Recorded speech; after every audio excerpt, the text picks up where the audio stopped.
There's a Christian businessman who had a man who was mentoring him.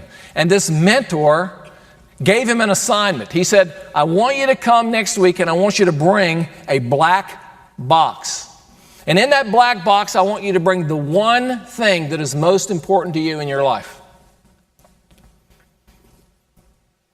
Well, this man had no problem finding the black box. He brought the black box, but he brought 4 or 5 things with him to go in the box. And when he got to the session with his mentor, the mentor said to him, I see you brought the black box, and I see you've got 4 or 5 things, but that wasn't the assignment, so go back and bring the one thing that goes in the black box. And he struggled with that all week long.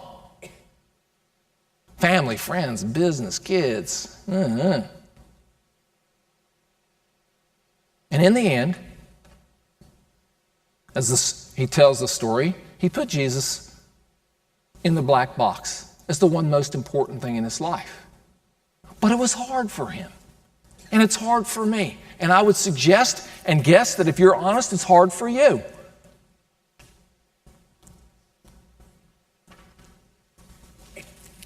Putting Jesus in the black box is a hard thing to do.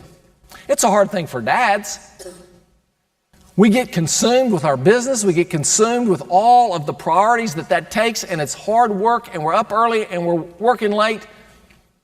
And sure, Jesus can be in the midst of all that, but sometimes it all gets out of balance, and our priorities are all messed up, and suddenly we realize, I've lost my passion here.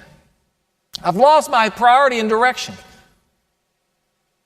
Or some of us are into hunting, some of us are into athletics, and that just sort of overrides everything and takes on a passion of its own, and we lose that passion for Christ in the midst of these other passions. And for moms, it's hard for moms. Because what I understand about moms is that what you really want to put in that black box and what you really struggle with is putting those babies in the black box, putting your children in the black box. Because your children are so important to you and so much a part of your life and so tied into you that it's very difficult for you to separate out and say, no, I'll put Jesus in here over and above my children. I suggest to us that it's a struggle to put Jesus in the black box. But tonight I want to simply give you a challenge, and the challenge is this. Choose now and from now on every day to make Jesus the center of your life. And in doing so, then there will be this love for God that will begin to bubble up from the inside, and you will be able to say, I do love God with all my heart, with all my soul, with all my mind, with all my strength.